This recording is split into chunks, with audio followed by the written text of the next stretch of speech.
Not every choice you make in love is truly yours. You think you choose who you want, who you chase, who you stay with. But love doesn't ask for permission. It simply finds your weakest point and walks right through it. You call it attraction, you call it connection. But most of the time, what you're really feeling is recognition. The echo of a pattern so old that it hides beneath your skin, pretending to be chemistry. We're drawn to what's familiar, not what's good for us. That's the cruel paradox of love. Pain can feel like home if that's where you grew up. And sometimes, the people we crave the most are simply the ones who fit perfectly into our old wounds. Every love story begins long before two people meet.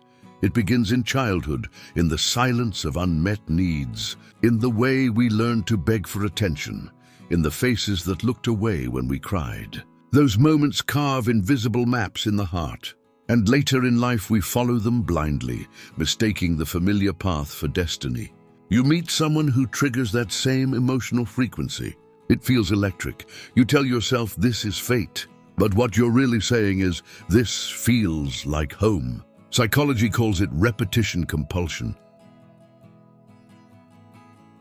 The unconscious drive to recreate unresolved pain. Not to suffer again, but to rewrite the story.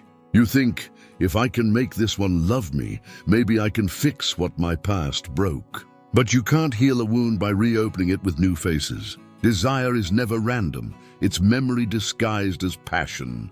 People you can't stop thinking about, the ones who make your stomach twist.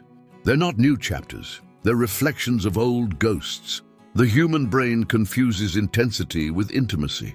The adrenaline, the chaos, the unpredictability, it all feels like love because it feels alive. But what if that intensity is just your nervous system reliving an emotional storm it already knows? That's why calm partners often feel boring. They don't trigger your anxiety, so you assume they lack passion. But maybe peace only feels strange because you've built your life around chaos. We chase the unavailable, glorify the complicated pain because it's what we understand best.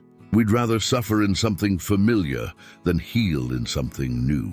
We like to believe we're in control of our love lives, that we choose who we love, but choice implies awareness. And awareness is rare when emotions run deep. Most attraction happens in the unconscious. Your body remembers what your mind forgot.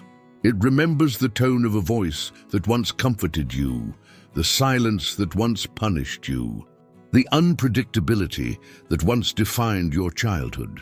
When someone new reproduces those same emotional cues, you feel magnetized and call it chemistry. Man can do what he wills, but he cannot will what he wills. Schopenhauer was right. You can decide to love differently, but you can't decide who feels right.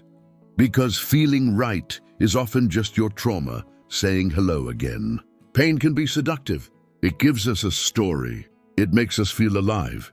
It gives us something to chase, to fix, to prove. Some people only know how to love through suffering, because that's the only kind of love they've ever seen. They attract the unavailable. They mistake rejection for desire. They find passion in instability. But love built on pain is not connection, it's negotiation. It's not two hearts meeting, but two wounds bargaining for survival.